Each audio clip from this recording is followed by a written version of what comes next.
Noor, you can go. Thanks.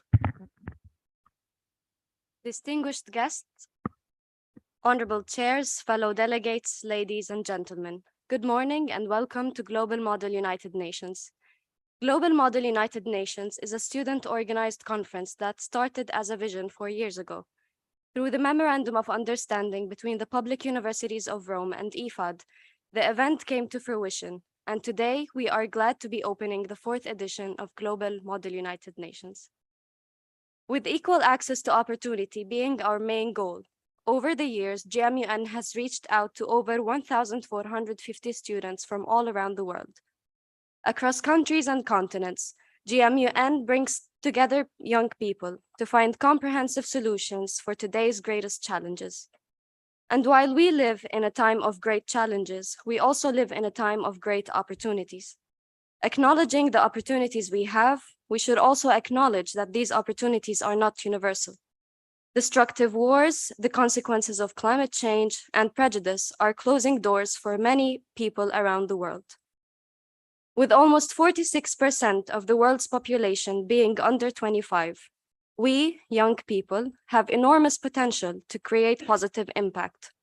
With inclusive multicultural participation, we are capable of paving the way for a better future. We, the young people, must cooperate to reject the status quo and raise our voices for a fair, peaceful, and prosperous future for us and the next generations. We are the leaders of tomorrow, but we are also the leaders of today. By forging ties, thinking interdisciplinary, and creative, innovative solutions, we can create change. During the next few days, delegates will debate some of the world's most important challenges while following the rules of procedure of the United Nations. Throughout the 3 days, participants will learn skills crucial for their personal development and professional careers. Participants will be introduced to skills such as diplomatic courtesy, negotiation, public speaking, and resolution writing. GMUN creates an environment where not only its participants, but also every person involved in its organization achieves intellectual and personal growth within the professional and collaborative framework we have.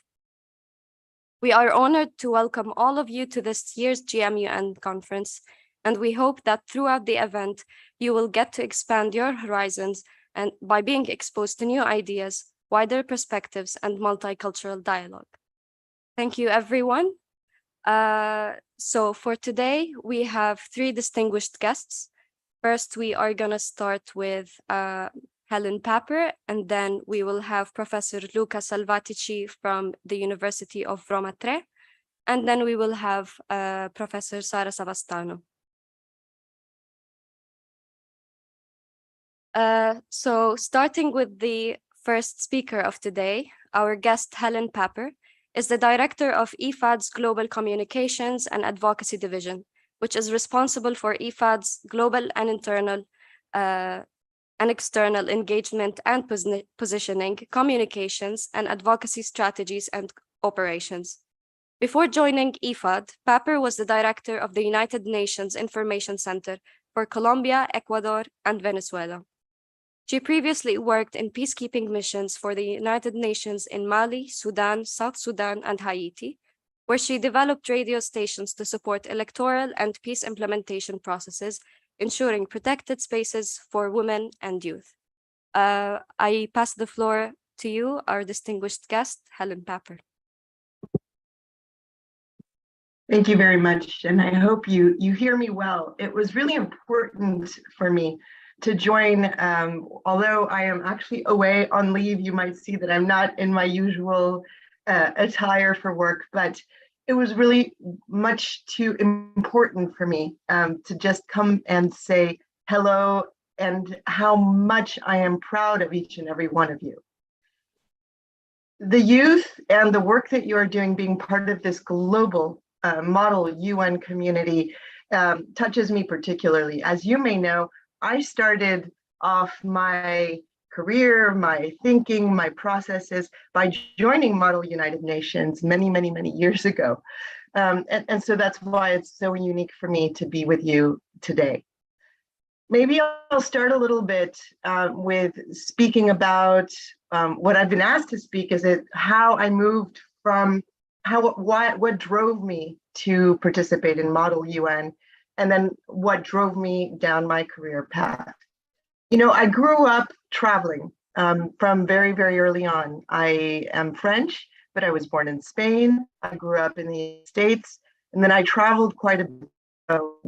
My father, who was a primary school teacher, I realized very early on is that everywhere I traveled, there seemed to be stereotypes of that other culture that I had left behind. Stereotypes that led to conflict, even between children, being called very early on an alien, go home, because people didn't understand, or kids didn't understand that I was speaking another language.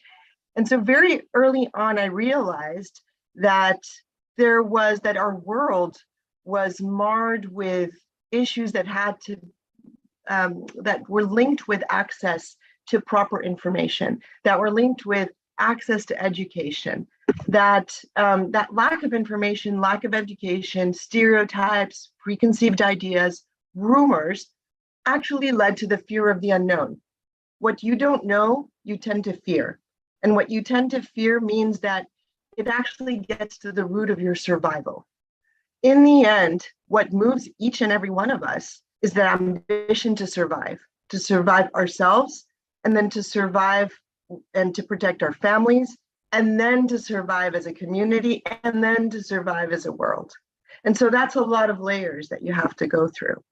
And so very quickly, I realized, well, if I could be part of a global community where we could share each other's cultures, ideas, understandings, so that we could come to common decisions for our own survival, but also for the protection of our world. And that's when, as the years went by, I was introduced to the Model United Nations. And, very early on when I was asked, I think I was 10 or 11, I was asked, what do you want to do when you grow up? I said, I want to be the Secretary General of the United Nations, this body that I had imagined could save the entire planet. It's only later that I realized that being French and being part of the permanent members, Secretary General, is completely off the charts. However, I did join the Model United Nations, and the Model UN enabled me to understand the importance of listening to the other, the importance of dialogue, the importance of truly understanding through somebody else's lens and not my own, to be able to reach consensus. So that led me then quickly into a path of reflection, and I will spare you all of the details, but I ended up first starting out my career in journalism, and very quickly started working from the United States, actually, with Native Americans and giving coverage to Native American communities. And yet again, I was faced with the amount of conflict, the amount of racism that dealt with, or that was linked to, the lack of understanding of the other. And so I started doing stories and really crafting storytelling techniques to be able to give populations who did not have a voice the opportunity to share who they were, to share their identity. And that led me into then conflict reporting, and became a war correspondent, where I worked in many different conflict-ridden countries, where I really dedicated myself to giving people a voice in across vulnerable communities. And through that, I started researching communication as a tool for peace and information as a tool for peace. And that became recognized. And one day, again, I'll skip through quite a lot of details, I was called and invited by the United Nations to help set up a peacekeeping radio station in the first UN mission that I joined in Haiti. And that kind of work carried me through in Haiti, in Sudan, in South Sudan, in Mali. The importance of being able to work with the youth, with local communities, with women who more often than not did not have a voice in the different processes that they were going through, democratic processes, electoral processes, referendums for independence, but also peace agreements in their various countries. The importance of them being able to have a voice within that, to feel ownership of the future that they were building, especially the youth. They needed to be recognized within these processes. And the opportunity to be able to develop these national radio stations, specifically led by local populations who never had an opportunity to have a voice in their country, was actually very much at the core of what was fundamental to be able to have any type of success going forward. Did it solve all of the conflict situations in the various countries I've mentioned? No. But has it enabled a much wider population to have access to policymaking, to be heard, for their identity to be recognized, and therefore to curb conflicts in some of the most vulnerable communities? Yes. Time and time again, I saw through my various experiences that giving people the opportunity to be identified as part of the future of their country was fundamental to curb violence.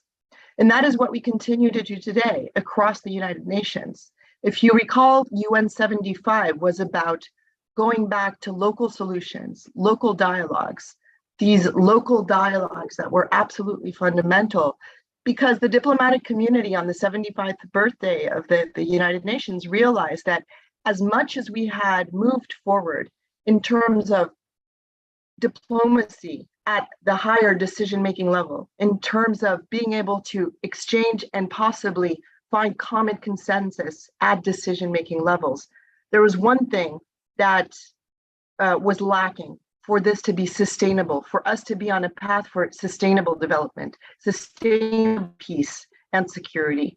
It was the connection with local realities, local knowledge, local cultures. And I think that that's a fundamental shift that we are seeing today, a recognition that we have to go back to local solutions if we want to attain and to be able to address global challenges. The global challenges today are that we are seeing a rise in conflict instead of a decrease. We are seeing a rise in poverty, a rise in famine linked to climate change. And that is something that is linked to many different aspects of what has happened over the last decades. And if you look at the pandemic and the effect that the COVID pandemic had on our world, it did not make things easier, in addition to the impact of climate change. So today, we have to take stock of these challenges. We have to act. And to be able to act, we have to go back and make sure that we have access to those local solutions. And I think that you, as the future, but you're also the past, because you're taking on board all of the knowledge that we have worked on across the United Nations and across decision-making for so many years.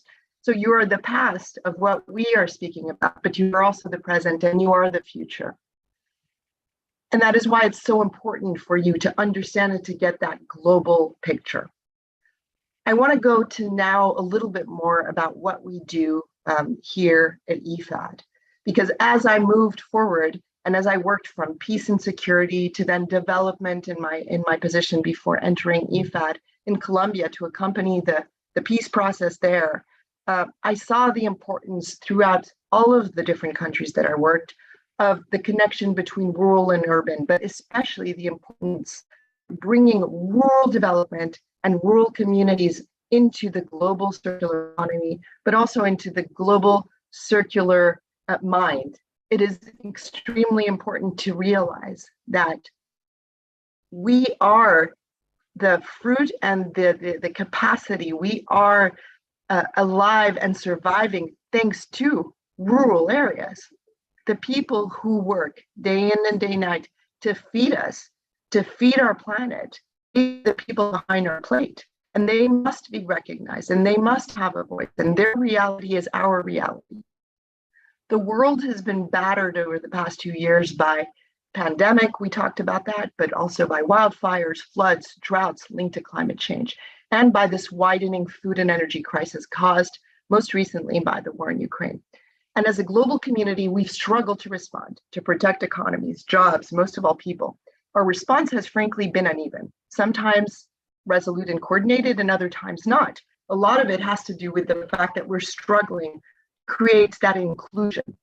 So we've been at our best when we work together in partnership for the common good. And at IFAD in particular, which is the International Fund for Agricultural Development, we've worked for more than 4 decades rather to finance agriculture and rural development and lift up the world's poorest communities. Our eye has always been on the most vulnerable, the poor and the hungry. The small-scale farmers who you hear about a lot lately, more and more, because they grow so much of our food. And they are the ones that we need more than ever in this time of crisis, when trade, transport, and markets are disrupted.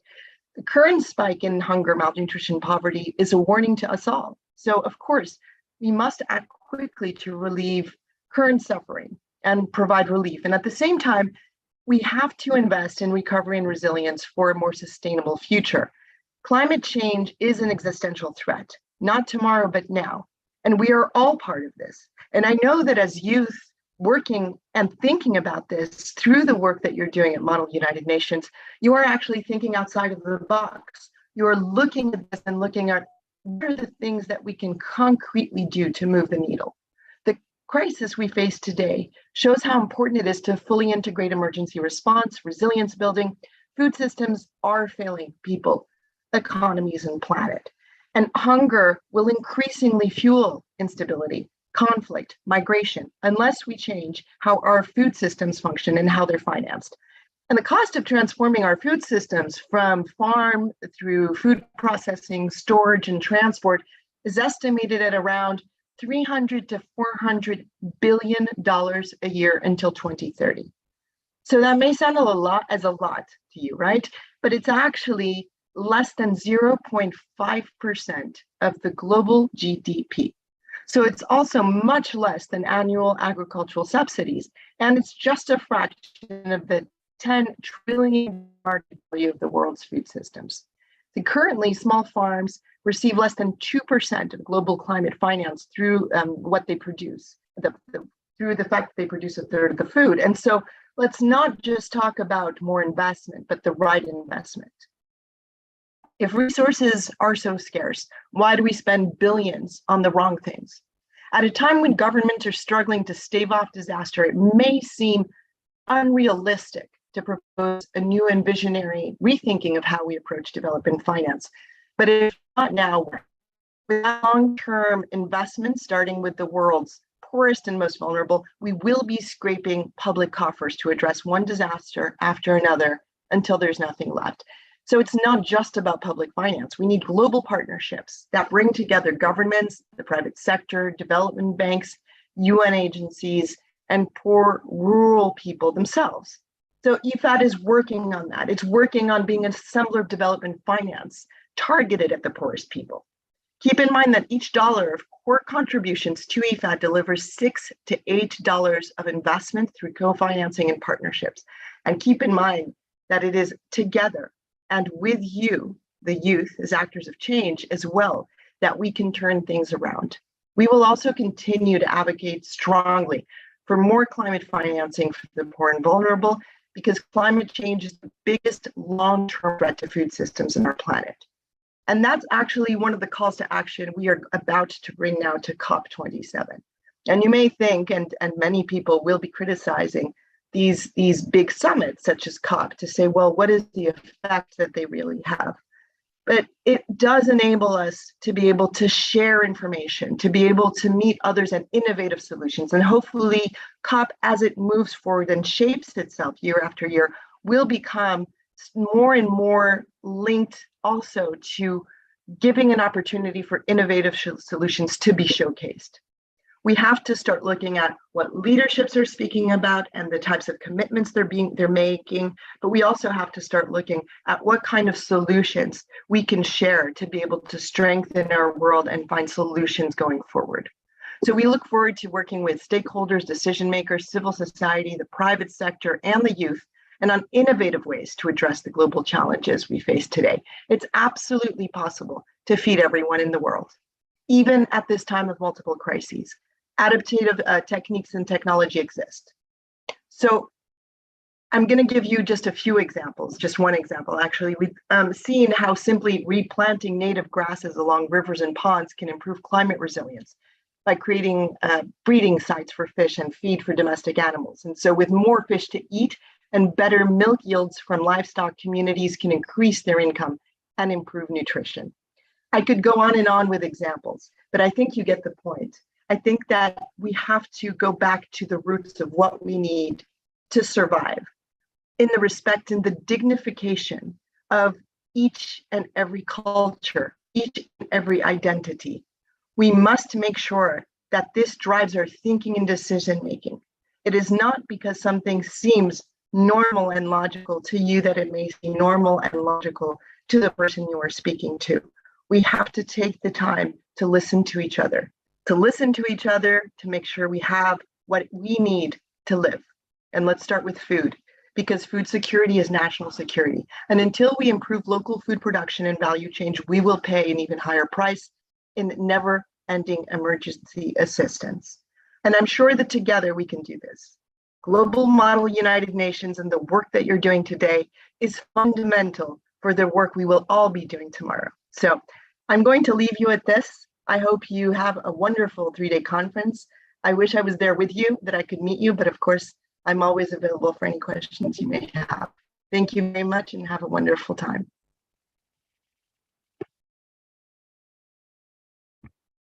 Thank you very much for your very inspiring speech. Now we will have our next guest speaker, and then we will go forward with the Q&A session. So now we are very honored to be welcoming Professor Luca Salvatici from the University of Roma Tre. Professor Salvatici is a professor of economics at the University of Roma Tre. He previously worked as a consultant for the World Bank in Poverty Reduction and Economic Management Division.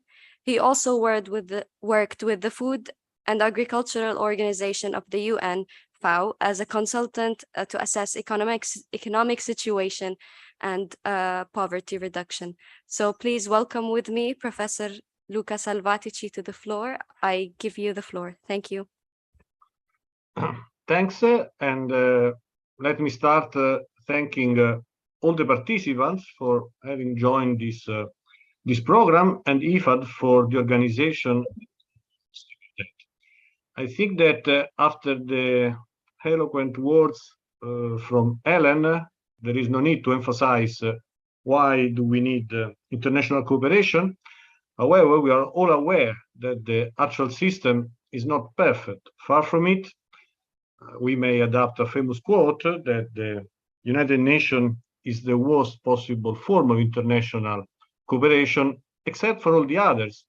And perhaps because there aren't others, form of cooperation so organized and so developed. I am an economist, as it was mentioned, and in a sense I feel guilty because in economics there are a lot of beautiful theorems showing mathematically that there is no need for coordination because there is an invisible hand that will lead us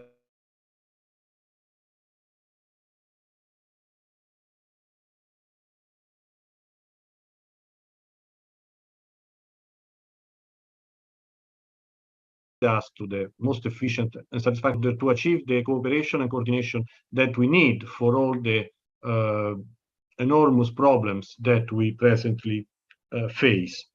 I do hope that you will enjoy your stay in Rome. Rome is not an easy city to live in, as you will discover, but it's a fascinating place, and there are a lot of opportunities that you may want to exploit now or in future visits. There are important international organizations such as IFAD. There are several universities such as Roma Tre. Roma Tre is actually very close to IFAD, and there is a community of students and scholars that work on these problems. And you will hear also from Sara Savastano, which is also a colleague from another Roma university. Let me finish, I won't take much time, but with a personal note. I never participated in a simulation model, but my son did. He did that when he was a high school, enrolled at high school, and he participated both in Roma and he also attended a session in India, Mumbai. And I don't want to sound too rhetoric, but it really changed something with him. He is presently enrolled in a graduate program in global legal studies, and he got this kind of interest for these problems and the international challenge of cooperation. And I think that sometimes in life, even a small episode, a 3-day conference, can really turn and twist your path, and this could be for a good thing. This is a simulation. Someone could say it's just a game, but it's a serious game. So my wish for you is work hard, play harder. Thanks. Thank you very much, Professor, for your time and for joining us today. We are very honored to have you with us. So now we will be moving on with the Q&A session. So please, if any of you have questions, you can raise your hand, and then you can come here, you can ask the question. And for those who are online, you can send a message to Céline Ajar via private message so we can organize the turns. So let's start for those who are in presence. Come on. Yes. Please, everyone that asks question, please introduce yourself. Where are you from? And that's it.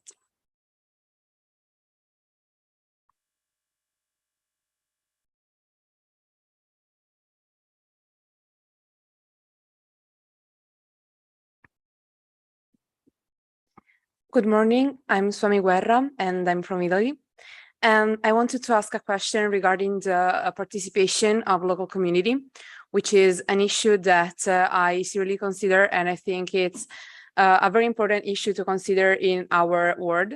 So I wanted to ask what are the main issues that prevent local communities to have an importance in our global issues? And what do you propose as the main solutions in order to foster the importance and the involvement of local communities in considering global issues? Thank you. Thank you very much. Would you prefer to answer the questions now or take the questions all at once? I think one by one is fine. Okay. So I think that if I heard you correctly, it's you're asking about how or what are some of the local or solutions to ensure that local communities have a voice in global issues. Is that correct? Yes, it is. Okay. So it's a really good question, and I think that there isn't one answer, one solution fits all. But I think that that there are several ways to go about it. One is the recognition that this is important. As soon as you recognize that it's important, then you can start figuring out how it's going to be embedded in the different projects and the different operations that, and I'll just take it from the United Nations point of view, that the UN has across the globe. The UN works in multiple capacities, as you know, and under many different hats and with different mandates. UN agencies, funds, and programs are around the world. If the importance of ensuring that the recognition and the knowledge and the realities of local people are taken into account and filtered back up to global decision making, then that needs to be, one, embedded within the mandates in the work in terms of work streams, but also funded properly. We can use today various methods to ensure that much larger populations or much larger voices, much larger groups of voices are included in global decision making. So let me give you a very specific example, and that's just one. Last year, I believe it was last year, when we went to the Food Systems Summit, we were looking at ways to ensure that rural voices, and particularly our smallholder farmers, specifically had a voice in decision making in food systems at this big summit.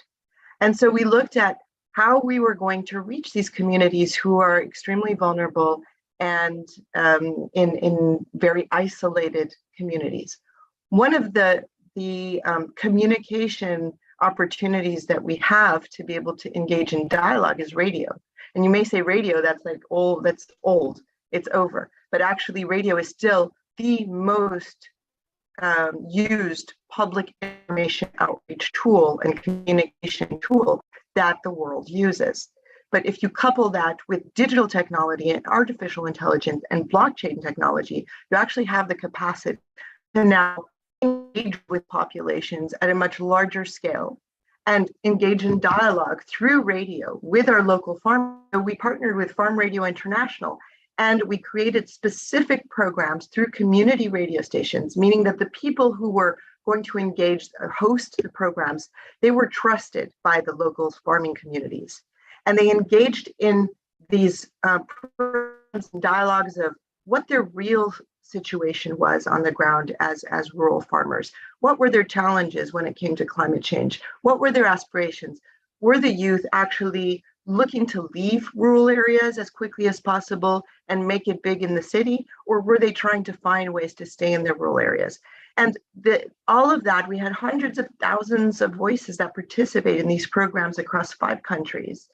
In Africa, specifically as a pilot project to be able to see how we were going to capture this thanks to digital technology and blockchain technology and be able to capture all of these voices across that were coming through radio and turn them into qualitative and quantitative, then was fed up to the Food System Summit that we presented in the pre-system summit as well as in the Food System Summit itself, as well as at COP.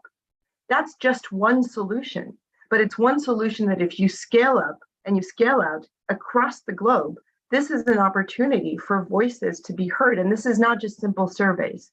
These are actually opportunities for them to engage in dialogue, for them to really speak about some of their solutions that they've put forward, some of their knowledge that they have to share, and to be able to create these global spaces of knowledge sharing and engagement, but also making sure that they are taken into account. Some of the key, outcomes of that was to be able to see that, the contrary to this global thinking that the youth want to absolutely leave rural areas, that's not what they were saying. We were finding out that women are the ones who are the main workers of the field, and that the importance of them accessing land rights and having better policies to protect them are fundamental. The types of entrants they receive, the fact that they are very concerned about the type of entrants they're receiving to grow their food and how nutritional it is for them, or the health concerns that they have, are fundamental to bring into the mix. So this is just one example, but there are many different innovative solutions to ensure that we move from advocacy to action, that we're not just saying we need to take into account local populations, but that we're actually doing it, and there are ways to do it. Thank you very much. I think we have a question online from Hawa Taban. So please go ahead, open your camera and mic and ask your question. Hello, everyone. I want to make sure if you have my voice. Yeah? Okay. So my name is Hawa Taban. I'm from Herat, Afghanistan.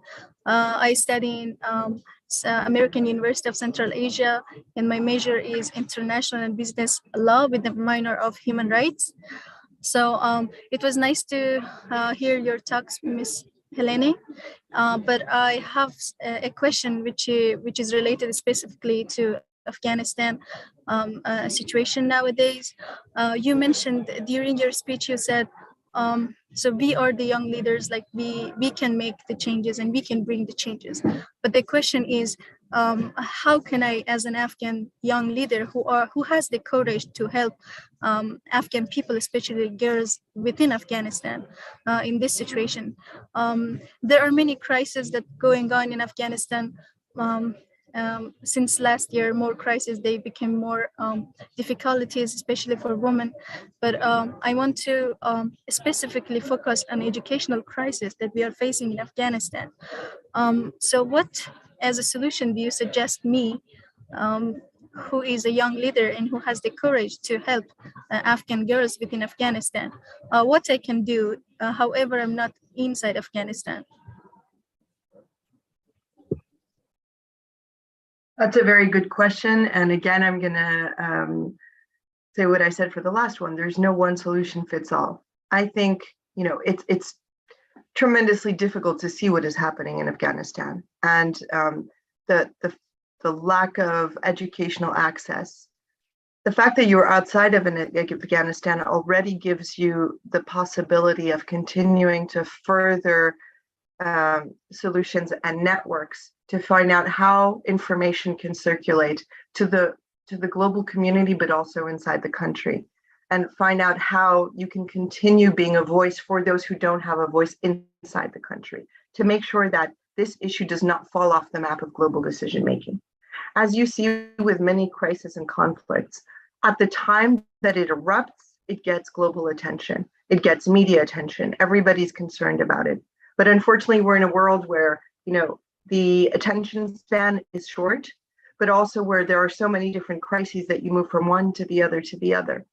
You'll recall with the last crisis, where there was a tremendous amount of attention and people coming together to try to see how some people could leave Afghanistan and flee what was about to happen.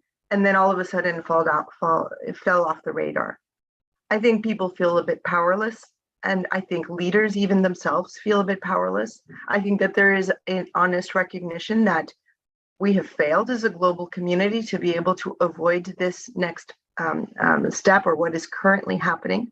But then there are institutions that are working on this. Education Cannot Wait, and other global institutions that are looking at continuing to provide support, change policy, engage in dialogue, because those who are currently leading Afghanistan must not be all of a sudden cast aside and not taken into account. There must be continued effort to engage in dialogue to see what are the changes and what are the solutions moving forward. So I think that the fact that you can continue to speak about the issue, the fact that you can continue to look at different access ways through digital technology to get information through in the country, and also curb disinformation, is absolutely fundamental, because disinformation is the root of all ill, and it stops proper policies from being forged with the support needed from both inside and outside the country. Thank you. Thank you very much. We have a question from the people in presence, so please approach the podium.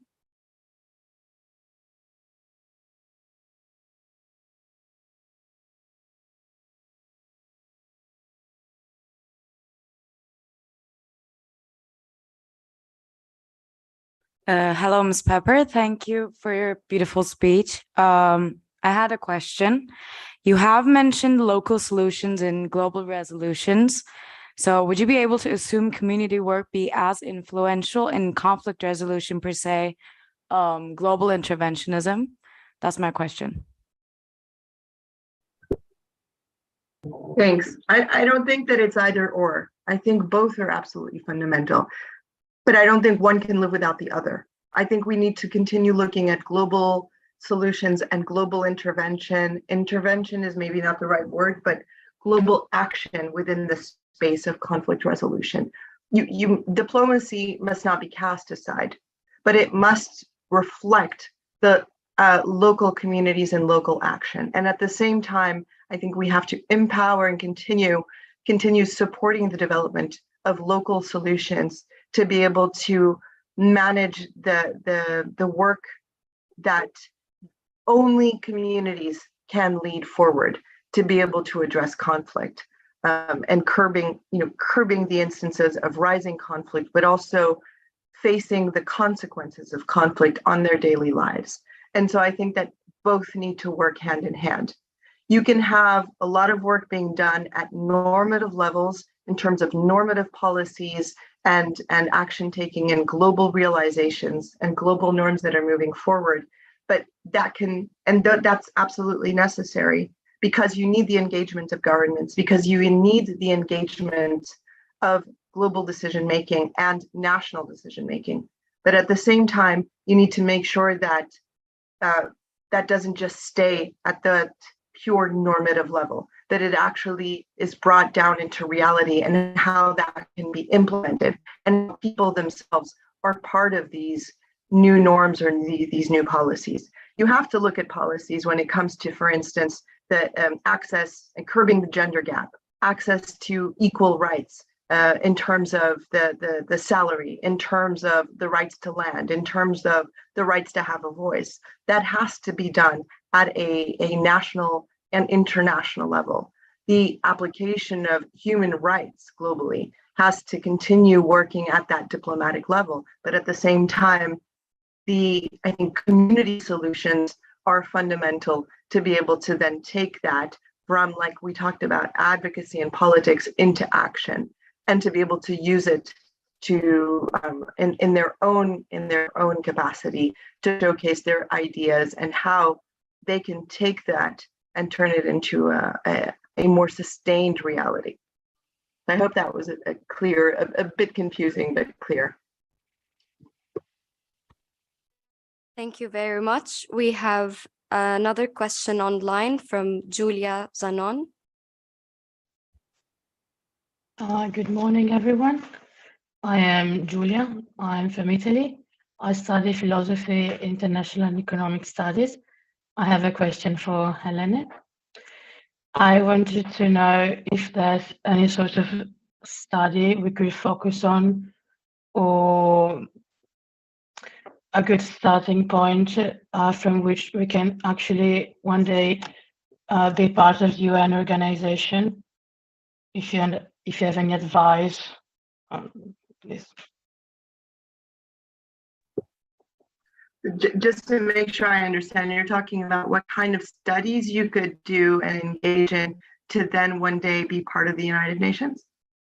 Okay.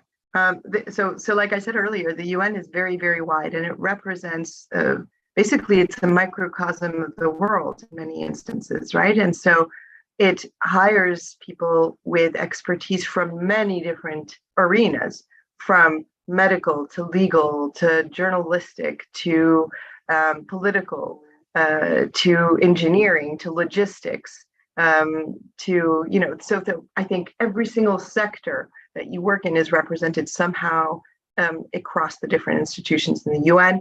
And peacekeeping, that's definitely the case. Now, if you're talking about, okay, what kind of studies concretely, could I engage in to be part of global decision making, or it really depends if you want to work at a field level, if you really want to work in the field, or if you want to work more globally. But I think that there's a lot of new and innovative research streams that combine, sustainable development, sustainable thought and design thinking to be able to address, geopolitics in a different way, geoeconomy and geopolitics, taking now into consideration social norms, cultural norms, and as well as the evolution of digital technology and digital innovation. I think innovation is a key for the United Nations and for multilaterals. I think being able to think out of the box and looking at more, connecting the dots between everything that we've talked about, local realities, local politics, local development practices, as well as the international norms we tend to try to drive towards. So I think it's important to be able to look at how the types of studies you do will be looking into the future, but also working on making sure that there's also an expertise in terms of the applicability, that it doesn't just say at the theoretical level. And I think that there's opportunities now because there are many youth engagement platforms to look at solutions, practical solutions through the studies that you do, practical solutions in terms of knowledge sharing. Again, I really do believe that is something that needs to grow in the future, is through digital technology, these information sharing platforms that enable private sector, public sector, local populations to exchange ideas to address local issues that they're facing to strengthen their communities. So I think that the world is your oyster. I think you can't go wrong with the studies you're going to do. I think as long as you keep that in mind in terms of the sustainability of the work and sustainability and innovation. Thanks. Thank you very much. I know that you have to leave, and also Professor Salvatici has to leave.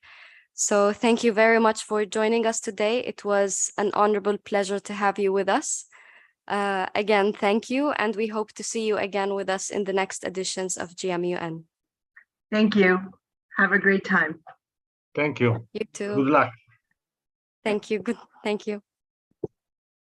So moving forward, we have Professor Sara Savastano from IFAD. Sara Savastano is the director of IFAD's Research and Impact Assessment Division. She previously worked at the World Bank as a senior economist with the Development Economic Research Group. She is the Secretary General of the International Consortium on Applied Bioeconomy Research. Her research focuses on land policies and institutions, rural development, agricultural efficiency and productivity, and technological adoption. She has worked as a consultant with the Food and Agricultural Organization of the UN FAO and the World Bank and other private and public institutions. Thank you very much for joining us today, Professor Savastano. The floor is yours.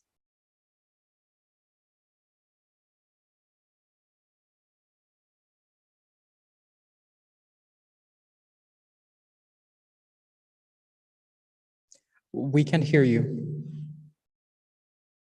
It's true. Okay, it's 4 a.m. No, it's 5 a.m. I don't remember.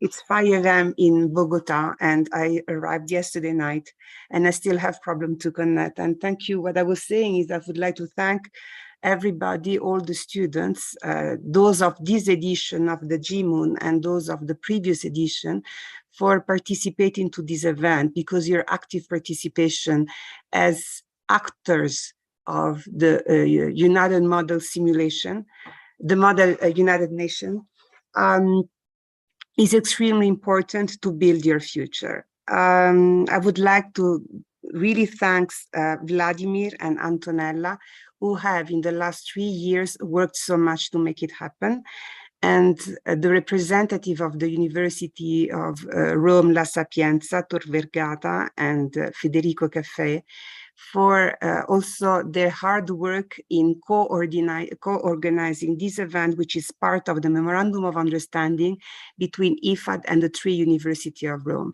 With this Memorandum of Understanding, we want to give the opportunity to students in Rome and their peers in Italy and everywhere in the world to participate to this event. So let me give you a few numbers, and Antonella and Vladimir, I will make a slightly different type of presentation compared to those that we prepared, but I would like to cite the numbers.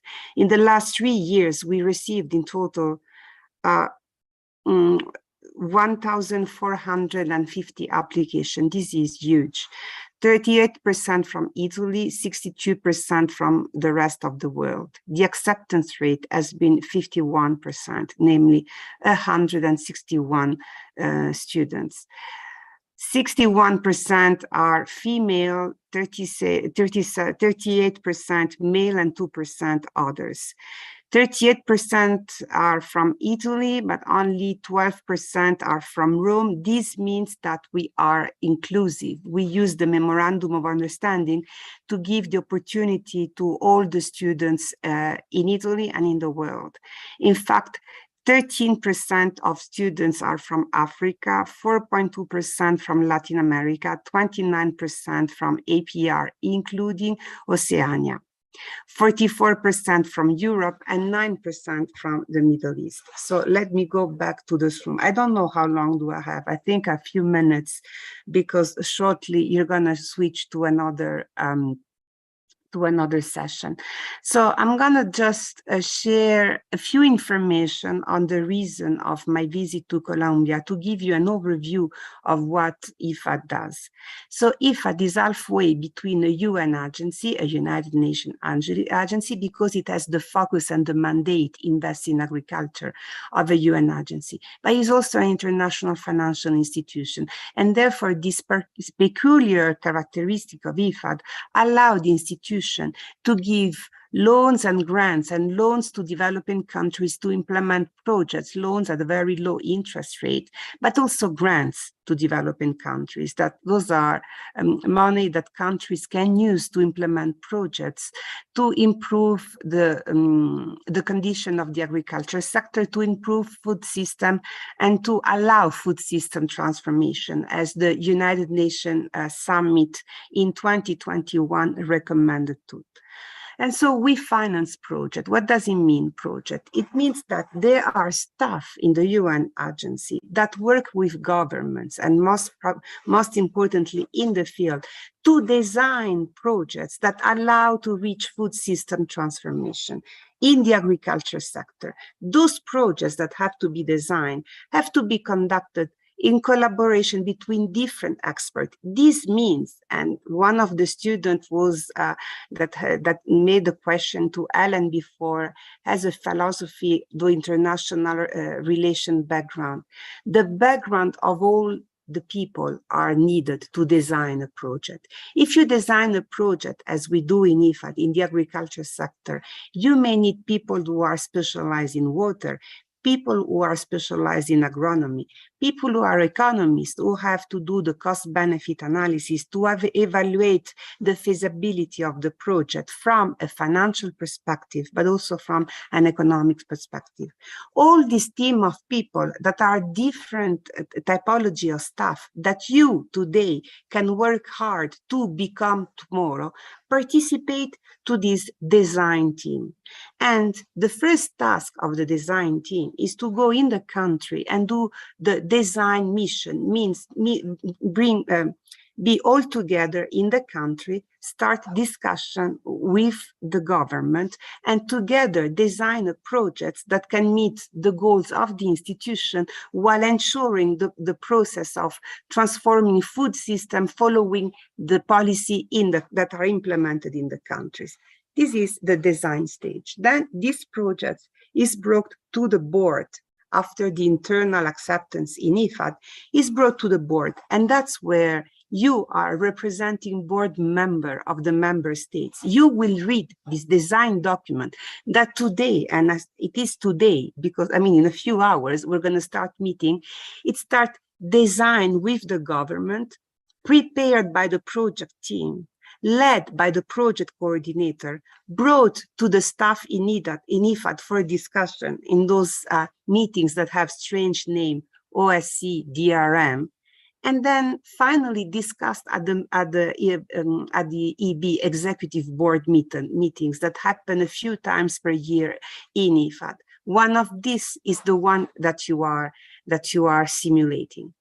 Once the project is accepted, and hopefully is accepted without revision suggested by the member state, it is implemented. And it is the same team that have designed the project that then have to supervise the project. And what does it mean? It means that they have to discuss, to have discussion and conversation with the members of the staff of the PMU, Project Management Unit, the unit that in the country implement the project. Those are not staff of IFAD. Those are staff hired by the government, or it's maybe a company that has the task to implement the project and has conversation with IFAD staff to make sure that the project is implemented. Fund is given to the beneficiaries. Fund is disbursed from IFAD to the government and to the beneficiaries, and that the project advances well and is able to reach the goal. And the goal are the strategic goal of IFAD: increase agriculture production, increase market access, strengthening resilience, with the overarching goal of increasing economic opportunities of our beneficiaries, while at the same time ensuring that all the mainstreaming team, women empowerment, person with disability, youth, are all embedded and included. So then comes a supervision mission. And so the same team comes in the country and make the supervision and have meetings with all the representatives of the government to understand the the state of advancement of the project, but also to have separate meetings with a number, a restricted number, say 5 to 10. It varies from project to project and with the size of the project. Supervise the implementation of the project, and this is called the implementation or the supervision mission. And there is another group here of staff of IFAD that is doing the supervision mission and of another project, not of the project that is under design. Then there is a third team that is conducting the closing mission of another project. And so this is when, at the end of the project, in general 8 years, because the average years of an IFAD project is 8 years, come and do the final review and complete the project completion report, which is this famous document which that summarize all the achievement and all the results of the project based on some specific outcome indicators that all the project management team have to collect over time. And here comes my role. I am the director of the Research and Impact Assessment Division. This is a small unit, and I will conclude with this. This small unit in IFAD has the role to do something that makes IFAD unique. And why IFAD is unique? Because we're able every 3 years to tell you, member state representative, what was the impact that the funds that were given, the projects that were given to the benefit, that were supported with your funding had on the beneficiaries, on their income, on their agriculture production, market access and resilience. We do this with a unique way. Every 3 years, we take 15% of the projects that are closing. One of the projects, which supervision mission is taking place today in Bogota. We collect data, detailed data, on a sample of beneficiaries, say 2,000 beneficiaries, 2,000 control group, and the difference between the two give the impact that our projects had on our beneficiaries. The discussion would be too long. You have 2 long days ahead of you, and I have a long day ahead of me. I apologize if I was short, but I wanted to give you an overview of the reason. And sorry, I'm missing the most important one. Why this mission is important? Because there are 4 teams for 4 different type of projects. Many times, the work is done independently. And what I wish for you in the future, for your success, and for the success of the institution for which you will be working, is to make sure that while delivering the work that you have to do, you also work closely with your peers, your direct colleague, and those of other divisions, units, whatever will be the name of the cluster that will exist in the future. And why? Because sometimes time constraints prevent you to work effectively together, but it's only working together that you can learn from each other what the other are doing and make more effective the work that you are delivering for the institution that you will work. So please make sure, remember that working together is more important than working independently. And this is where the success will come for you as a staff, for you as a member of a team, and for you as a staff of an institution. And this will what will make the institution unique. This is really my hope for you in the future, and my highest recommendation or suggestion, or I don't know, maybe I'm going to start doing a mother, even though I don't have kids. I'm going to use students to be my kids, but this is what I hope for you. And with that, I'm going to give the floor, not sure, maybe to Vladimir or to somebody else, and I'm going to wish you really a good 2 intense work of stimulation discussion on the topics of the GMUN of this year. Thank you. Thank you very much, Professor Savastano. I want to ask you, do you have time for maybe a quick Q&A session? Me, yes. I don't know if you have time to listen to me again, but yes, I have. Of course we do. In any case, Okay. the coffee, the breakfast will start in an hour, so I need to wait for 1 hour and do something before having my first coffee. So you're gonna make me company. Thank you. Okay, so we have a question here.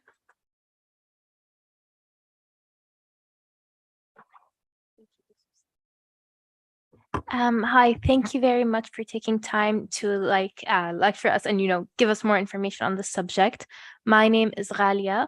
I'm going to be chairing this MUN, and I just wanted to ask you, whenever we discuss the idea of development, specifically economic development, we need to take into account how the competitive nature of the neoliberal system poses a major threat to the mobilization of communities. In which ways is IFAD aiding these small-scale farmers in healing from such a competitive system? Thank you.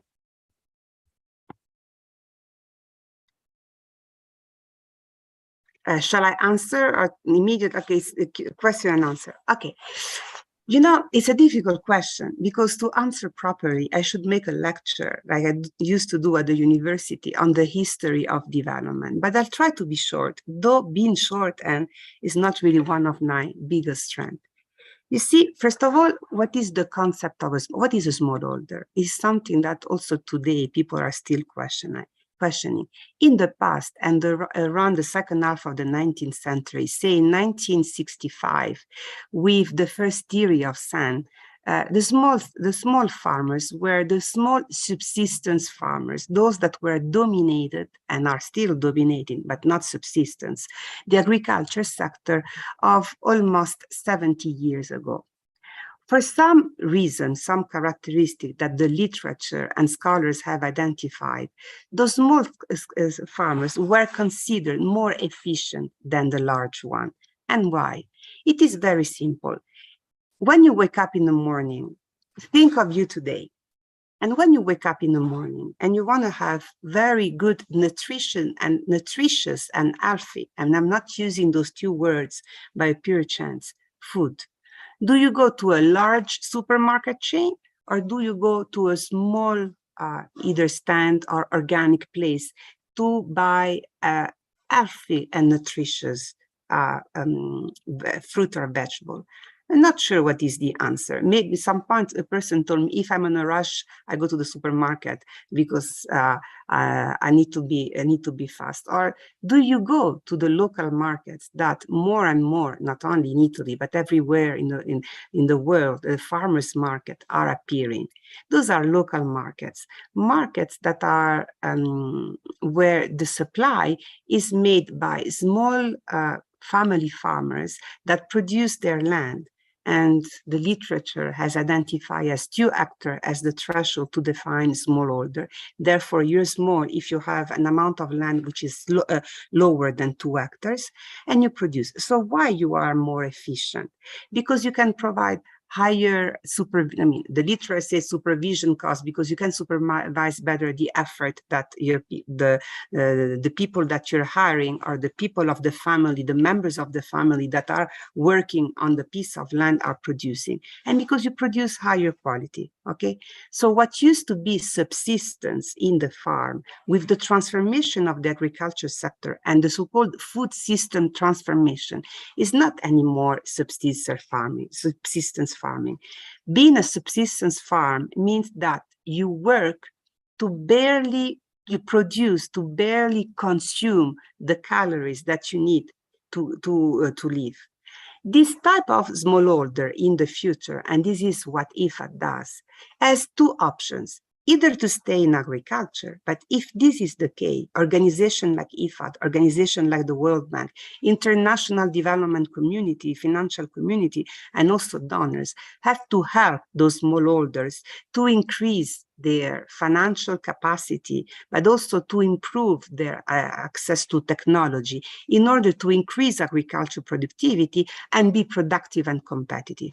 Otherwise, the same institution shall help those farmers to create off-farm opportunities, and either to go into agriculture but off-farm, or to start other type of activities, because maybe they do not want to stay in agriculture and they want to embark in off-farm economic activities. So this is the role that IFAD is doing. IFAD is either providing opportunities to subsistence farmers, the poorest of the poor, to engage in other activities, either is giving those same farmers opportunities to be linked to the value chain in order to increase market opportunities. And it also helping the so-called midstream, the processor, the new actors of the value chain, the agriculture value chain, to be more productive and to create spillovers upstream and downstream to the value chain. This is what IFAD has committed to do and will continue to do more so in the future. I hope that my question clarified. Over. Thank you very much. We have few questions. Please come to the podium.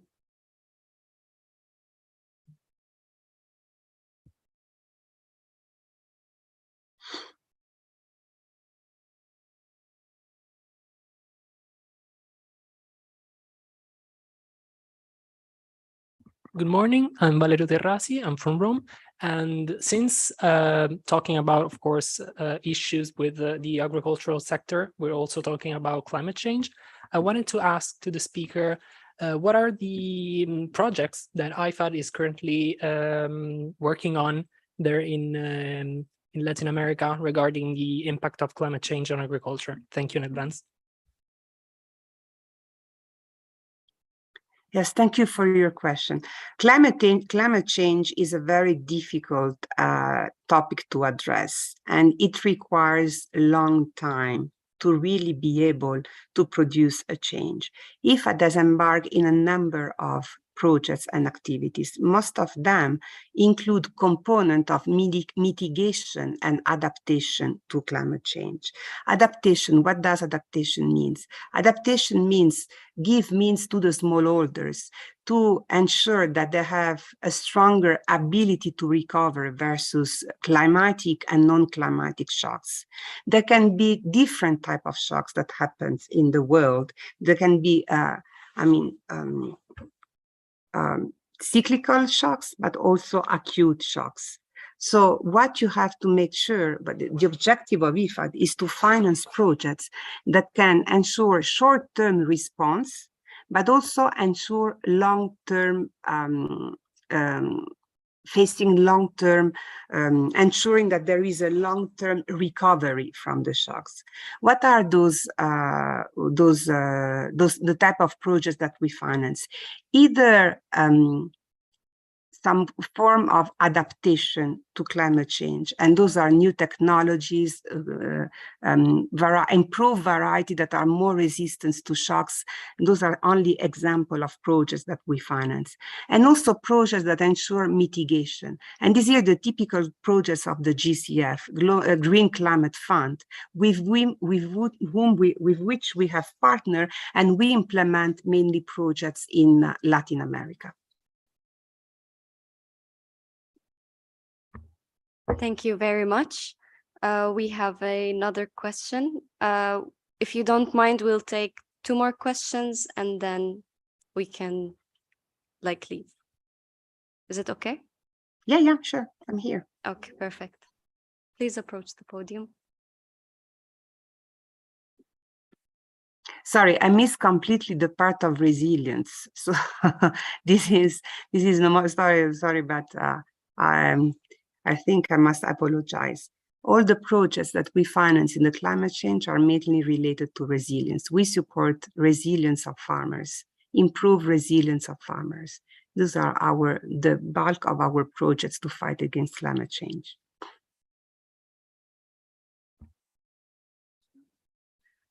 Hello and good morning to everyone. I'm Saima from Pakistan, and I have just a quick question. That is, we are currently facing a huge climatic variability, and it is especially hitting the underdeveloped and developing countries. So I want to know, is there any climate finances for climate smart agriculture to reduce this risk in future? Thank you. Yes, thank you for your question, and it is directly related to the one before. Yes, the problem, when it comes to climate, it is what is needed is the combined effect of different actors. The likelihood that we will be able alone as an institution to fight climate change and to install climate facility is very limited, because limited is the amount of money that you, member state, can give us as an institution. because you represent member states. What the member states do is that, first of all, they provide funding to the institution. And with this funding, they have to monitor that over time, we are spending the money in the direction that was agreed based on the strategic objective, but also for what the member states thinks are the relevant areas in which we invest. To have climate facility, climate finance facility, the effort of IFAD per se is not sufficient. We need to partner with other institutions. And this is what we're doing. We just had a GCF funding received last week that we will co-lead with FAO, and this is an important milestone for IFAD. But not only for IFAD, is because we're conducting it also together with FAO. And so what we're doing and what the world is moving towards is really to joint effort to implement those, to finance those projects that are able to have behavioral change. Because remember that for topics like climate change, for topics like gender empowerment, is not only to click a box in to click a box to say, okay, I'm financing a project that is gender sensitive or that is promoting adaptation of mitigation. Most of the time, what you have to promote is a behavioral change in the population, and therefore it requires times and it requires joining forces to make it happen. Thank you very much. Please approach the podium.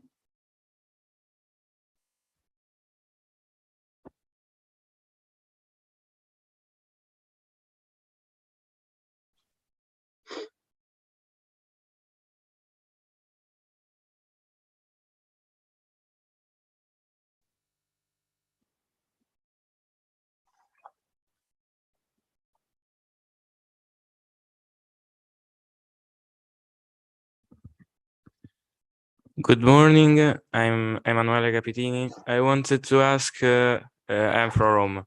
I wanted to ask which is the most successful project that IFA has worked on and why is the most successful project? Okay, thank you so much for your question. I don't think that there is one successful project, and I cannot say that there is one successful project. And why? Because we evaluate a pool of projects. What I can tell you is that IFAD has a strong value addition in promoting projects that support the value chain developments of crops and value chain developments of any agriculture product, whether this is livestock, byproduct, etc., etc. And why? Because, you know, we were able to create a model that has been extremely successful, starting in Latin America and then migrating and scaling up in other countries, where what we want to do is that all the actors on the value chain are supported and receive benefit from this intervention. We cannot support all the beneficiaries in a country, but we have to support those that with their work are able to produce spillovers on the rest of the value chain. And value chain should be the extremely successful projects that were able to deliver a strong impact in our program of work. How do value chain projects work? A value chain project means financing a farmers' organization, and IFAD has a strong link with farmers' organization and producer organization. That also create network of farmers. There are lead farmers, and then there are, I'm sorry, I don't remember the name of the other farmers group. And those are the typical organization that are able to create service that the rest of the subsistence farmers or the smallholders in the countries can access to, as well, whether it is input delivery, giving input at better prices and supporting different phases of the processing stage, which is the midstream of the value chain, and giving the opportunity to farmers to use at agreed rate some stages of the midstream, because this is how you are able to reach the market. Remember that one of the highest constraints to smallholder agriculture is access to market. Whether this access to market is infrastructure, good roads, whether this access to market is the excessive price of input, whether the constraints to market access is digital, because there is no digital infrastructure. IFAD works in those three components to be able to bring farmers to the market, to allow to, and then to increase the value of the sold. So value chain development projects are successful projects that IFAD implement. Another type of project is extremely successful is a sort of community-driven development where IFAD goes in the countries and organize the local population, which will elicit their willingness to implement some type of service in the village or in the group of village, whether it is I don't know, provide support for elementary schools, better access to roads. I mean, whatever are the service that a community needs and couldn't afford. So IFAD finance those community-driven development projects where we give the voice to the local communities in order to tell us what are the priorities in their village or in their communities in terms of service that they need to ensure the welfare of the population. Thank you very much, Professor. We won't keep you long. So we would like to thank all of our guest speakers for joining us today and for giving us the time. We would also like to thank the University of Rome Tor Vergata, University of Rome La Sapienza, and the University of Roma Tre. And of course, a massive thank you has to go to IFAD for supporting us students, young professionals, and youth from all around the world in making this vision a reality and for empowering students globally. So thank you very much for everyone who was with us today. Especially Can I thank you take very one more much. minute? Sorry, can I take one more minute? I apologize if I interrupt you, but I need to thank a few people in IFAD, and I have a list of them. So when you finish, can I also thank a few people in IFAD? Of course, you can go ahead now. Yes, thank you, because, you know, I've been very busy lately and I was not able to thank all the important people that have contributed to this work, because even only to have you there means preventing the opportunity to use the Italian room to other people. So this is already an acknowledgement that I do to my colleagues for the use of the facility. In addition to that, and first and foremost, to Mrs. Ellen Papper, the COM director, for giving and chairing the opening ceremony, for Mrs. Chitra Deshpande, she's OPR operation lead advisor, for her far-side conversation in the upcoming days. And then, as usual, how can I not thank Mr. Connor Capelli from ADM for his support for the logistic in the Italian conference room, in the Oval Room, and for providing, which is not an easy task, official flags. Thank you so much. The security for facilitating the entrance of 90 participants, the catering service, SEC, Mrs. Flavia Antonelli, for the exceptional authorization to use the official country nameplate. What you have in your table are not only standard and paper nameplate, those are the nameplate of the countries that today you are representing. From IT, as usual, Matteo, the work and the support of Matteo Giacoppi for the ICT technical support is invaluable, and COM, Web Team, and Francesco Manetti for advertising the genome internally and externally, and for assisting for the YouTube webcasting and all the intricacies. Last but not least, to Ms. Antonella Del Prete, who is not only the focal point for the logistic organization of this event, but is the soul of this event. Thank you, Antonella. Thank you, Vladimir, because Vladimir, without you, without Antonella, and without those important people, and without you, participant and member state representative, this event wouldn't have been possible. Thank you so much, and cheers from Bogota. Only 40 minutes from coffee. So only 40 minutes. Okay, thank you so much. Bye. Bye-bye. Thank you very much, Professor Savastano. So now we are finalizing the opening ceremony. After that, we will have our social event, followed by a lunch break, and then we will have a career workshop. So please take a 5-minute break. So we do the final arrangements and for you to take a break, and see you in 5 minutes for those online and in presence. Thank you, everyone.